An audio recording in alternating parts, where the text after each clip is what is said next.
1. Awal mula munculnya coronavirus.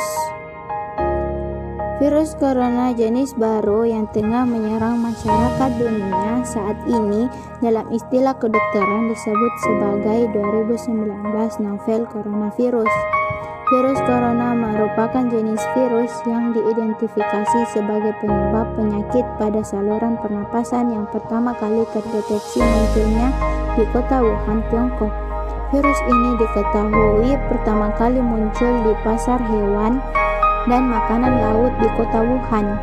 Dilaporkan kemudian bahwa banyak pasien yang menderita virus ini dan ternyata terkait dengan pasar hewan dan makanan laut tersebut. Orang pertama yang jatuh sakit akibat virus ini juga diketahui merupakan para pedagang di pasar itu. Dikutip dari BBC, Koresponden Kesehatan dan Sains BBC, Michael Robert mengatakan di pasar grosir hewan dan makanan laut tersebut dijual hewan liar, seperti ular, kelelawar, dan ayam. Mereka menduga virus corona baru ini hampir dapat dipastikan berasal dari ular. Diduga pula virus ini menyebar dari hewan ke manusia dan kemudian dari manusia ke manusia. 2. Proses coronavirus menular ke manusia.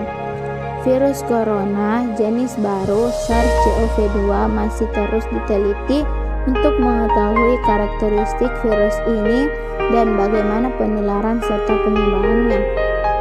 Namun, WHO menjadikan penularan MERS dan SARS sebagai acuan karena penyebabnya berasal dari kelompok virus yang sama, yaitu coronavirus. Penularan virus corona bisa terjadi melalui berbagai hal berikut. 1. Tetesan cair yang berasal dari batuk dan bersin. 2. Kontak pribadi seperti menyentuh dan berjabat tangan. 3. Menyentuh benda atau permukaan dengan virus di atasnya. Kemudian menyentuh mulut, hidung, atau mata sebelum mencuci tangan. 4. Kontaminasi tinja atau jarang terjadi. Sebuah studi terbaru menunjukkan potensi penularan melalui udara.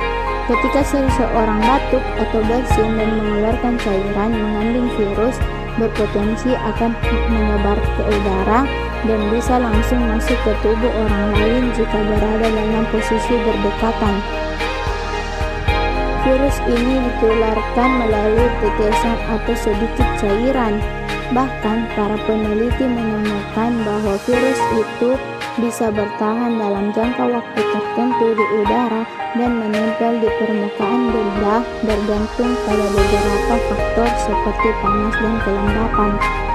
Hal itu diketahui setelah peneliti menggunakan peralatan untuk menyemprotkan sampel virus secara halus ke udara dan meniru apa yang bisa terjadi, yaitu orang yang terinfeksi penyebaran virus melalui udara. Virus tersebut dapat dideteksi dalam aerosol hingga 3 jam.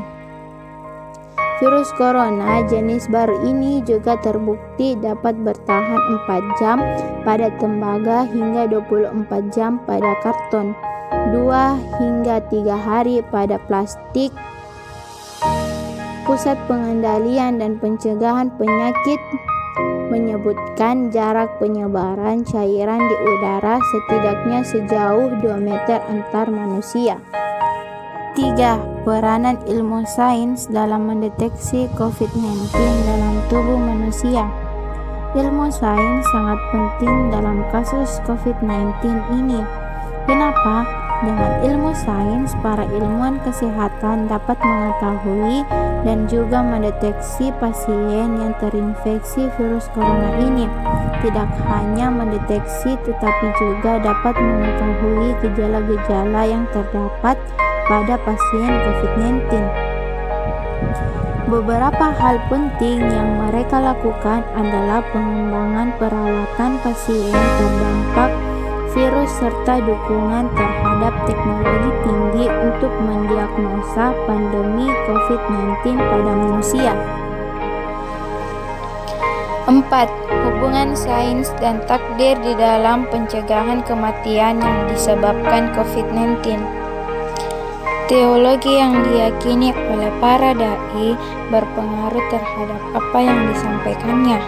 Pandangan yang menyerah saja kepada takdir Allah, Jabariyah, sehingga tak ada tindakan antisipatif terhadap COVID-19 dapat membahayakan orang lain. Sikap tersebut menyebabkan mereka mengabaikan aturan kesehatan sehingga berpotensi tertular atau menularnya kepada orang lain. Usaha dalam membentuk doa merupakan bagian dari upaya kita sebagai orang yang beriman. Namun, Allah sendiri tidak memberi kepastian kapan doa akan dikabulkan. COVID-19 telah ada di depan mata kita.